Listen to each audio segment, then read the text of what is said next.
Go. Greetings to all. Today I would like to make an address to the public at large concerning gun violence and its proposed demise. Today, with hat in hand, I approach all Americans with malice toward none, with charity for all, if I may borrow from my own second inaugural address to the people of this great nation. I come in recognition of my meager gropings for a scholarly foundation in my time and place, now necessitating a ponderous humility. Yet knowing the proverb that nothing is new under the sun when it comes to the affairs of mankind, I offer that fraternal hand of fellowship and reason which abides uniquely among those who drink from the deep well of freedom. So, as one greater than all has spoken, softly for all to hear, come, let us reason together. In the great journal of things happening under the sun, we, the American people, find ourselves running under the date of the 21st century of the Christian era. We find ourselves in the peaceful possession of the fairest portion of the earth as regards extent of territory, fertility of soil, and salubrity of climate. We find ourselves under the government of a system of political institutions conducing more essentially to the ends of civil and religious liberty than any of which the history of former times tells us.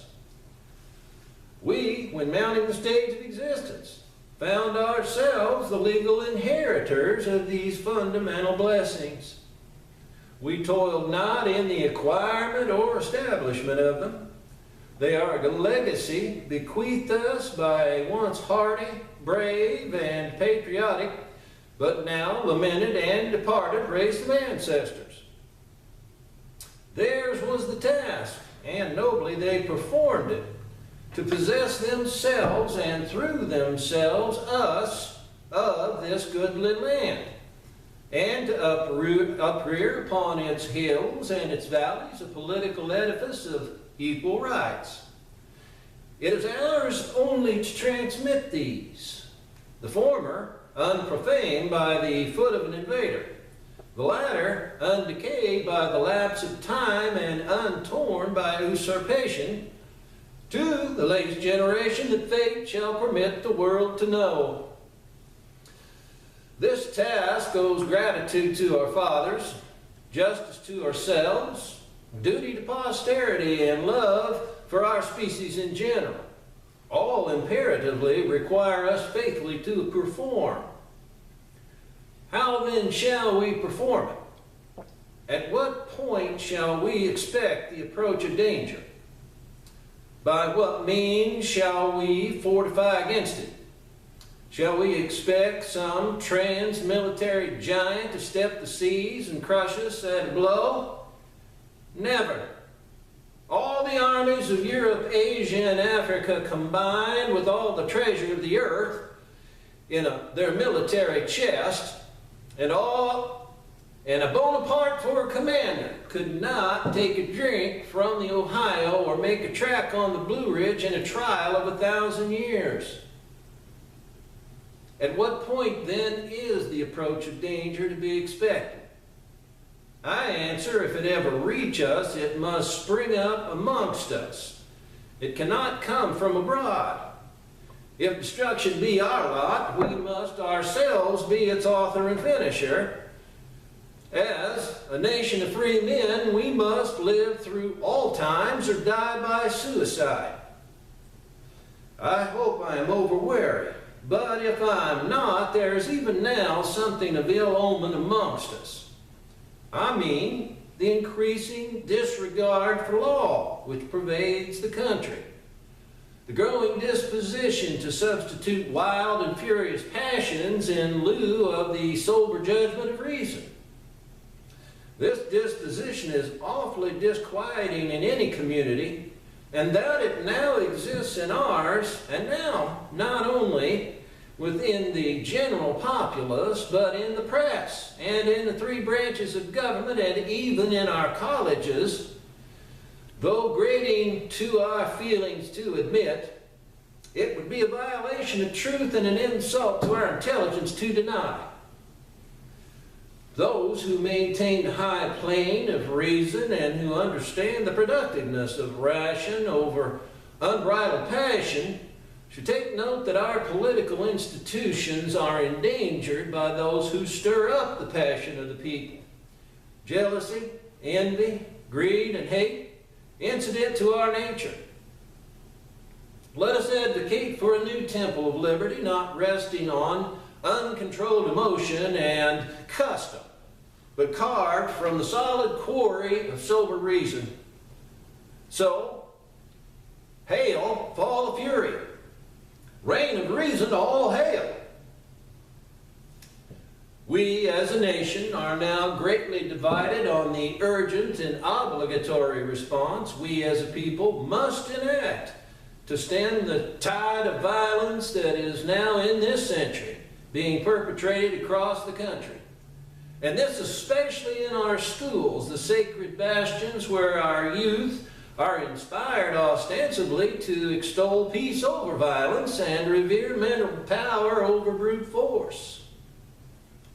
It is my purpose here to campaign for a national retrospective before we take action, in the hope and positive belief we will put our best foot forward in time to prevent more tragic loss in our schools where safety and peace should reign. If then we have taken up a position because of our clear understanding of the issue at hand, because we have fairly investigated all courses of action, and the implications and consequences of implementation of such, and we have placed our personal assumptions aside, then our true purpose to stop this type of violence will be secured. If, however, there is a continual disposition to believe that anything will be achieved through boisterousness, insults, name-calling, mocking, and carefully cloaked speech, then we will have lost one of the most key elements to civil discourse and its productive results. It is my personal action to have nothing to do with a dogfight, namely a shouting match. Yet I am most cordial to both speak and listen to anyone who displays earnest attention to thorough analysis and preoccupation with accurate facts, for this is the way to reliable truth and certainly to its practical application. There are many who stand in opposition to one another regarding the planks they are standing upon with respect to the situation aforementioned, in belief their stance is right and worthy and passes the moral test. Yet we must not depart from the salient logic that God cannot be for and against the same thing at the same time. The true rule in determining to embrace or reject anything is not whether it have any evil in it, but whether it has more evil than good. There are few things wholly evil and wholly good in the affairs of man. About everything is an inseparable compound of the two. Knowing you are in the right regarding any vital question of public interest and that you have arrived at the best possible solution is no slight accomplishment. Choosing a course which may prove futile is especially grievous when the shed blood of our fair and innocent citizens lies in the dust, crying out to God and man alike for justice. This blood demands an honest and reliable moral standard which undergirds and directs our thoughts. If we are to accept one course and deny another, with the eventuality it will serve the populace to a lesser degree. We must not forget that populace is endowed to govern itself, which places a heavy burden on all people to unite for the overall public good. I am a firm believer in the people.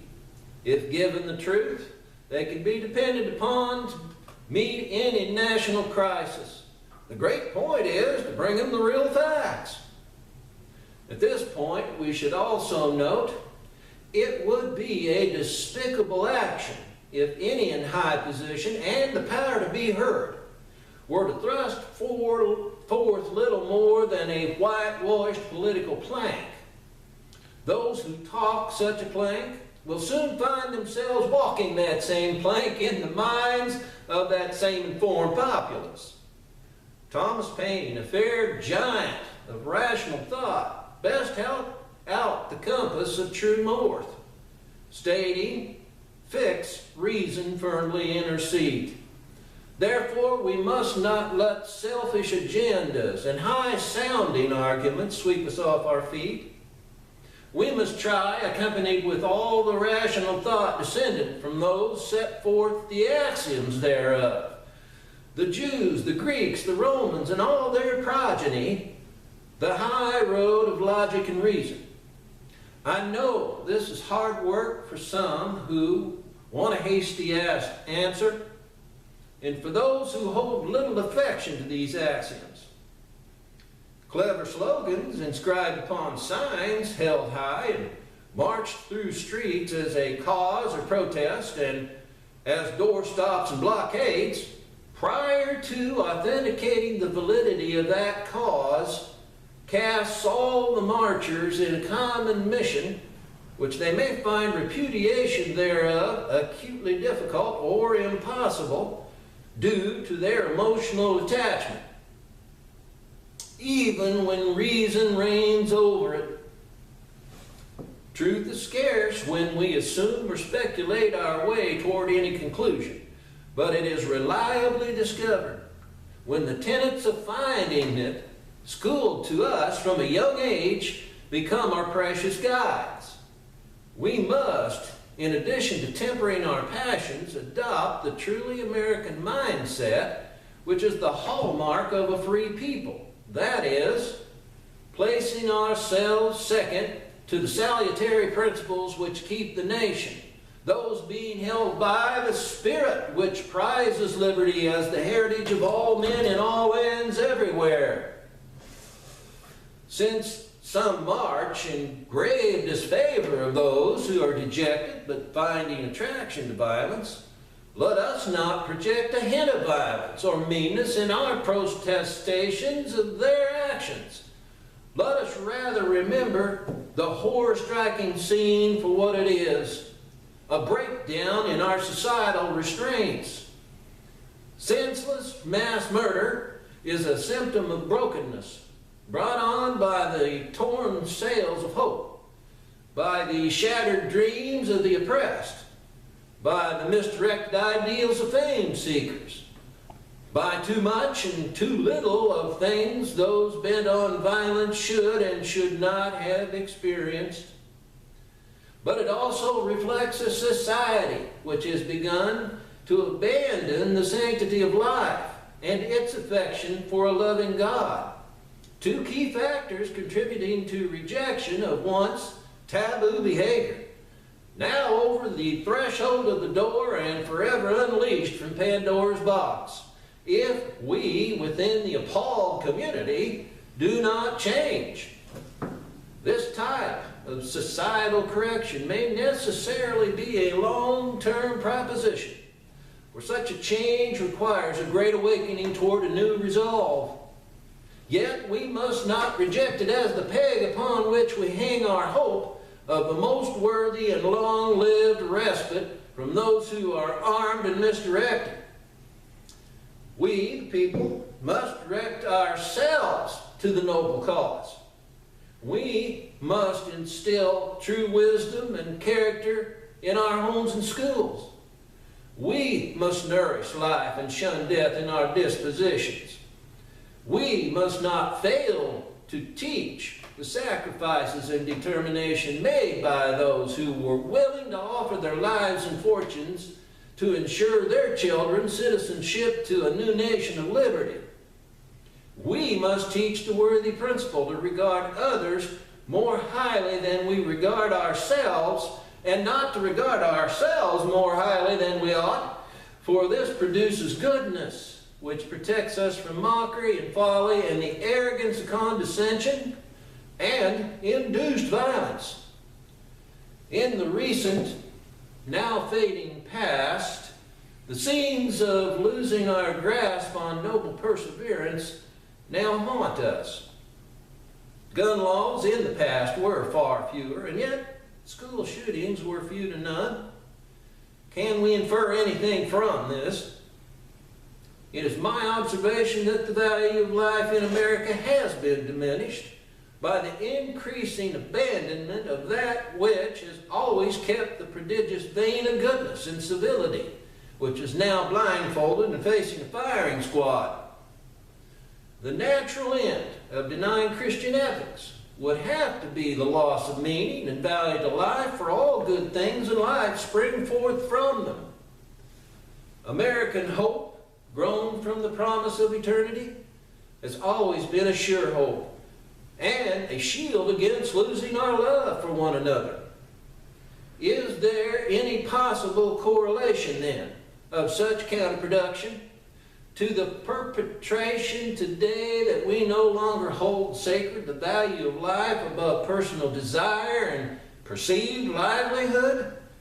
For as it is, there would be no one who could stand with impunity and reach out with the open right hand of fellowship in the presence of God or man to the young still living, while drawing back the closed fist of rejection to those still living yet unborn.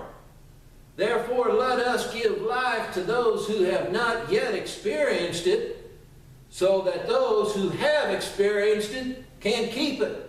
Otherwise, despotism is fast upon us. During the Civil War, I issued on January 1, 1863, the Emancipation Proclamation, declaring that all slaves, as specified in states in rebellion, were free. This proclamation immediately became law as such of the United States.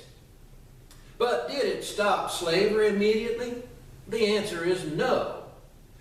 There were still many slaves being held in violation of the proclamation. Those in unlawful rebellion and willing to use force to sustain their justified position will not bow to the law. It matters not the cause, whether it be to sustain a lifestyle on the whip-torn backs of captive humans, or to take up arms and exact a type of demented revenge on perceived enemies.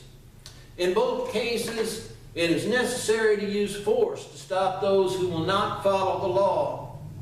In the case of the proclamation, those in rebellion would not reverse their actions until Lee surrendered and the Confederate Army was disarmed by military force. In the case of those who stormed schools with deadly weapons, there is likewise a necessity to put an immediate end to it by establishing the last line of defense at the schoolhouse doors. Despite how unsavory this may be to some, we should take notice that we are at war with deviant behavior. The most effective way to deal with this behavior is to put forward the firm foot of deterrence. All the proposed laws and regulations on firearms now reaching the halls of our state and federal legislatures will have no deterrence to those bent on murder. It is not that some regulation is not needed and can slow the future success of violent behavior, but gun regulation alone, unless it includes deterrence, will never stop the ghastly but fashionable practice that is now in motion. This obvious fact leads us to a most dreadful conclusion about the high-pitched appeals of the gun control movement. For if we were outside ourselves looking inward, we would see the sage wisdom of using lawful force against unlawful, and have no argument of its effectiveness. Have we, as Americans, not prided ourselves on approaching any impending threat to peace and security with the most necessary and beneficial response? Why then is the obvious answer ignored and chided by the radical gun eliminators?